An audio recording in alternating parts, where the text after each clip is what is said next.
మాట్లాడుతున్నాడు. యజమానుల హృదయాల్లో ఏముండాలి?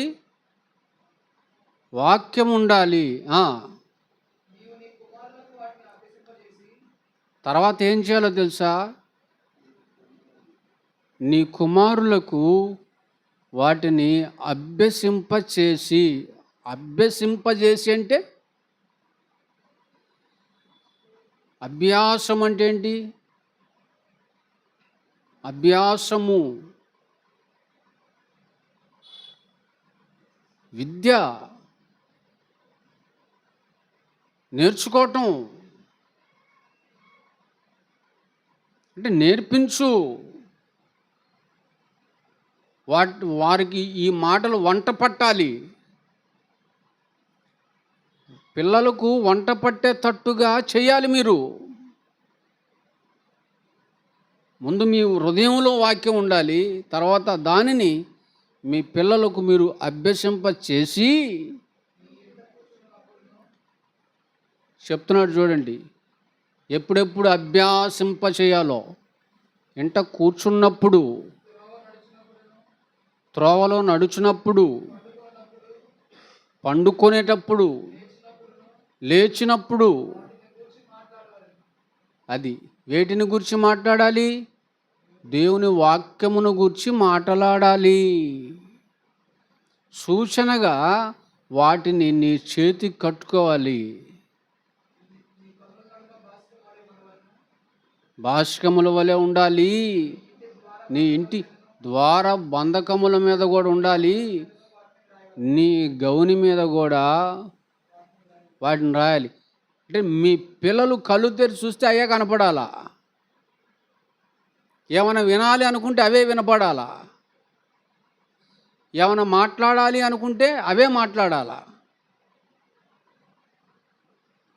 కనుక ఈ వాక్యాన్ని ఇంటి యజమానులకు ఇచ్చాడు. భార్యాభర్తలు అనుకోండి, వాళ్ళేగా గృహ పరిపాలకులు, వాళ్ళేగా. వాళ్ళకిచ్చాడు. ఎందుకు ఇచ్చాడు? పిల్లలకు బోధించమని, నేర్పించమని. వాటి ప్రకారంగా పిల్లలు జీవించాలి, నడుచుకోవాలి. ఆ వాక్యంలోనే నీ పిల్లలు ఎదగాలి అని దేవుడు తల్లిదండ్రులైనటువంటి వారికి వాక్యాన్ని ఇస్తే, ఈ పని చేయండి ఆయన చెబితే అది చేయకుండా దానికి బదులు ఏదో చేస్తున్నారనుకోండి, లోకపరమైందంతా ఎక్కిచ్చేస్తున్నారనుకోండి, దైవపరమైన దాన్ని వదిలిపెట్టేసి, అప్పుడు వాక్యాన్ని బంధిస్తున్న వారి లిస్టులోనికి వీళ్ళు వచ్చేసారు. ఇప్పుడు చెప్పండి, వాక్యాన్ని బంధిస్తుంది ఎవరు? తల్లిదండ్రులు. ఏ తల్లిదండ్రులైతే పిల్లలకు దేవుని వాక్యాన్ని చెప్పరో, నేర్పించరో, వాళ్ళే వాక్యాన్ని బంధిస్తున్నారు.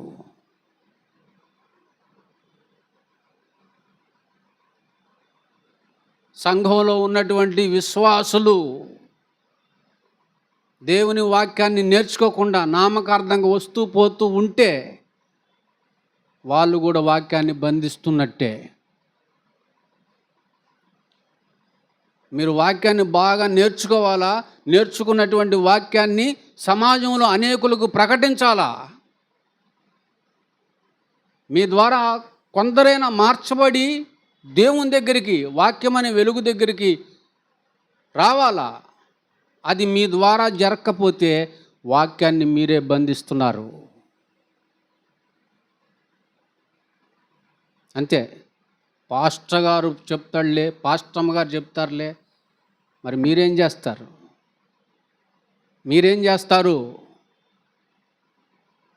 ఎప్పుడన్నా నీ పిల్లోడికి వాక్యం చెప్పావా? ఎప్పుడన్నా నీ బిడ్డకి వాక్యం చెప్పావా? నీ కడుపున పుట్టిన పిల్లలకి ఎప్పుడైనా కూర్చోబెట్టుకొని వాక్యం నేర్పావా? నీ హృదయాన్ని వాక్యంతో నింపుకున్నావా? వాక్యంతో నీ పిల్లల హృదయాలను నింపావా? వాడు మాట వినట్లేదు, ఇది మాట వినట్లేదు, వాడు దారి తప్పాడు, వీడు దారి తప్పాడు. ఎందుకు తప్పుతారు? దేవుడు చెప్పింది చేస్తే. కనుక పిల్లలకి చెప్పకుండా తల్లిదండ్రులు వాక్యాన్ని బంధిస్తున్నారు. సమాజంలో ఉన్నటువంటి వారికి చెప్పకుండా విశ్వాసులైన వారు, క్రైస్తవులైన వారు వాక్యాన్ని బంధిస్తున్నారు. గుర్తుపెట్టుకోండి, దేవుడు వారిని బంధిస్తాడు. దేవుడు ఖచ్చితంగా వారిని బంధిస్తాడు. ఆయన బంధించాడంటే పరలోకం పోరిక ఎవ్వరు పోరు. ఎవరు పరలోకం పోరు. ఆయన బంధించాడంటే చాలామందిని బంధించేశాడు.